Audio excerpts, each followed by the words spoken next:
Hello, everybody. Well, thank you very much. We have some people that have captivated the attention of the whole world, not just our country, the whole world, and they're very brave, and that was a lot of rocket under them. I never saw anything like that. We were talking about it. It's I don't know how they do it. I wouldn't want to do it, but it takes people like this to make our country great. And again, I've never seen anything. Everybody I knew, they wanted to see the launch, and they especially wanted to see a successful landing. And Jared, I want to congratulate you, what you've done at NASA. I made a great choice. And if you have any questions for any of us, feel free to ask, but we're very proud of these people. They have unbelievable courage, unbelievable. A lot of other things too, by the way. To get in there, you have to be very smart. You have to do a lot of things physically good. So I would have had no trouble making it. I'm physically very, very good. Maybe a little bit of a problem. I don't know, I'm sure. We'll have to try it sometime. Is a president allowed to go up in one of these missions? We can get working on that, Mr. President. We'd have no problem, right? We're going to launch more rockets. The opportunity. We'll have to try it. Congratulations very much. And by the way, their families are over here, beautiful families, and they're in the Oval Office, and they walked in, they said, wow, the Oval Office. Everybody likes the Oval Office. So, any questions, please? Mr. President. Thank you, Mr. President. First of all, it's a great honor to meet all of you. Congratulations, and welcome to the White House. I have had the privilege of interviewing Gene Cernan, the last man to walk on the moon. Oh, good. Is that what you would like to do? And Mr. President, do you think that will happen during your second term? Well, we have a shot at it. I mean, we don't like to say definitely, because then you say, oh, we failed. Because I think we could say we're ahead of schedule. So we have a good shot. We've authorized it. And I think with this team and, with Jared's done such an amazing job at NASA, I think we have a good shot, right?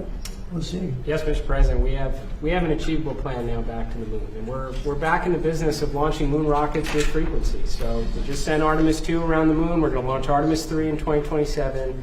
We'll protect for up for 2 opportunities in 2028 to return astronauts to the surface of the moon. I like space. I started Space Force, as you very well know. It's been very, very important. And they tried to kill it. And actually, the military would not let the Biden administration kill it. They wanted to kill it. And it's going to turn out to be one of our most important things. I think it'll turn out to be one of the most important things they did. But we got involved with NASA bringing it back. And I was saying when I first looked at some of your facilities, they had grass growing on the runways, right in between the cracks of the asphalt. And but not anymore. It's really strong. And what they do, one of the things they do that's so important is for our military offense and defense. And a lot of people say, well, is it worth it? It's really worth it, because what's happened militarily, you see what we're doing militarily, a lot of that comes from space.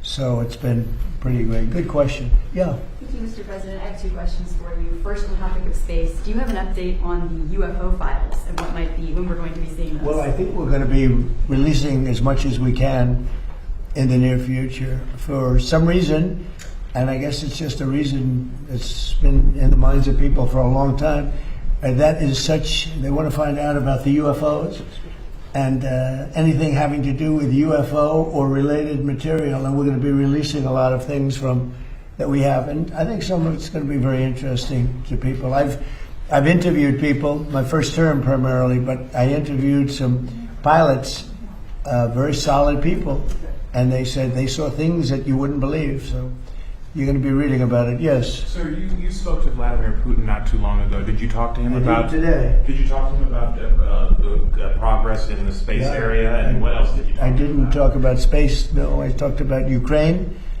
and I talked a little bit about Iran. I talked about a few different subjects, mostly about Ukraine, and we had a very good conversation. I think we're going to come up with a solution relatively quickly, I hope. What does he want? I think he'd like to see a solution, I can tell you, and that's good. What involvement does he want to have in the Iran situation? He told me he'd like to be involved with the enrichment if he can help us get it. I said I'd much rather have you be involved with ending the war with Ukraine. To me, that would be more important, because we're going to have that. Look, we're not going to let Iran have a nuclear weapon. And we've knocked out their Navy, we've knocked out their Air Force, we've knocked out their anti-aircraft, everything, apparatus, everything they have, their radar, they have very little left. And they have some missiles, a small percentage.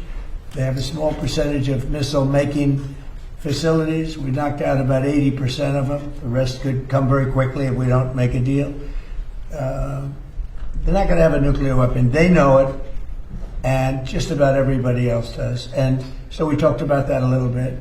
He doesn't want to see them have a nuclear weapon either. But I had a long talk with President Putin. I suggested a little bit of a ceasefire, and I think he might do that. He might announce something having to do with that. Did he announce it yet? No, but I was wondering, I was just going to ask you. No, I asked him about, even if it's a little ceasefire, there's so many people being killed, it's so ridiculous. Yeah, thank you, Mr. President. In light of today's Supreme Court ruling on the Voting Rights Act, do you want Republican states in the South to look at redrawing congressional districts before I the don't know, you have midterms? to tell me, when did the ruling come out? I've been with the astronauts, I've been with contractors because we're trying to get the ballroom built Yeah. ahead of schedule. It's right on schedule. It's ahead of schedule now. I want to keep it that The ruling way. came out today. And I was also with commissioning some people, but one of, David Warrington's son, I don't know, you know David, everybody knows David. He's got this incredible son, so he was just sworn in, so we had other things. Tell me about the what happened. Well, some think that the ruling could create more Republican-held congressional seats in the South. That's good. Yeah, so would you That's want the them kind of to? ruling I like. Would you want them to When pursue did that that? happen? Well, the Supreme Court ruled on it this morning. Really? Is that right? You tell me about the ruling. Well, I have a question. This is Mr. CNN President. fake news. On your call with President Putin today, do you think the war in Iran ends first or the war in Ukraine? Well, we talked more about the war in Ukraine, but he would like to be of help. I said, before you help me, I want to end your war. So we had a good talk. I've known him a long time. I think he was ready to make a deal a while ago. I think some people made it difficult for him to make a deal, but we talked more about Ukraine. But which war do you think ends first? That's an interesting question. Coming from you, that's very interesting. Which war would end first? I don't know. Maybe they're on a similar timetable. I think Ukraine, militarily, they're defeated. Okay, you wouldn't know that by reading the fake news, but militarily, look, their Navy. So they had 159 ships. Every ship is right now underwater. Typically, that's pretty good. What do you think, Jared? I mean, it's going to be hard for them to make a naval comeback. Okay, now they have an Air Force. Every one of their planes has been shot down or has been decimated. They have missiles, about 82% are gone, and they have drones, and most of them are gone. Most of the factories are mostly gone, and we have tremendous anti-drone equipment now, between lasers and that new, very special machine gun that knocks them out of the air like flies. And we use bullets instead of $1 million, missiles to knock out a $30,000 drone. So I would say Jared would tell me that with everything you just heard, typically we're in pretty good shape. And in addition, their economy is crashing. Their, as you know, their money, they call it their money, they don't have a name for it. Their money is valueless. They've got inflation that nobody's ever seen before. Other than that, I think they're doing quite well. If you read the New York Times, you'd say they're doing wonderfully because it's fake news. Or if you watch CNN, I mean, you cover it all the time. You think they're doing well. Do you think they're doing well where they have no Navy, no Air Force, no anti-aircraft apparatus, other than what they may have put there? They may have brought in some light stuff during the ceasefire, and we know exactly where it is, so it'll be knocked out within the first 15 minutes.